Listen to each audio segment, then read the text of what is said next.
மாதங்களா Sunita Williams விண்வெளியில சிக்கி தவிச்சதுக்கு Joe Biden அரசாங்கம் தான் காரணம்னு இலான் மஸ்க் குற்றம் சாட்டியிருக்காரு. சர்வதேச விண்வெளி நிலையத்துல நீண்ட காலமா தங்கியிருந்த நாசா விண்வெளி வீரர்களான சுனிதா வில்லியம்ஸ், புட்ச் வில்மோர் 2 பேரையும் இலான் மஸ்கோட ஸ்பேஸ் எக்ஸ் விண்வெளி ஆராய்ச்சி நிறுவனம் பாதுகாப்பா பூமிக்கு கொண்டு வந்திருக்காங்க. விண்வெளி வீரர்களை மீண்டும் அழைச்சிட்டு வர வேலையை செஞ்ச ஸ்பேஸ் எக்ஸ் குழுவினருக்கும் நாசா குழுவினருக்கும் வாழ்த்து தெரிவிச்சு பாராட்டி இருக்காரு இலான் மஸ்க். இந்த பணிக்கு முன்னுரிமை கொடுத்த தனது நண்பரும் அமெரிக்க ஜனாதிபதியும் ஆன ட்ரம்புக்கு நன்றி தெரிவிச்சிருக்காரு. அது மட்டும் இல்லாம இவ்வளவு நாளா 2 பேரும் சிக்கி தவிக்க காரணமே ஜோ பைடன் தான் சொல்லியிருக்காரு.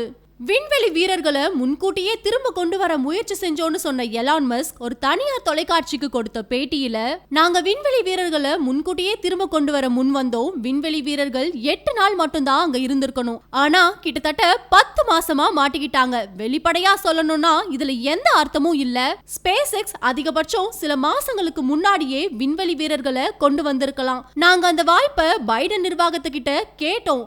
ஆனா அரசியல் காழ்ப்புணர்ச்சி காரணங்களுக்காக அது நிராகரிக்கப்பட்டு அவங்களை இவ்வளவு காலம் அங்க இருக்க விட்டதே பைடன் நிர்வாகம் தான் சொல்லிருக்காரு.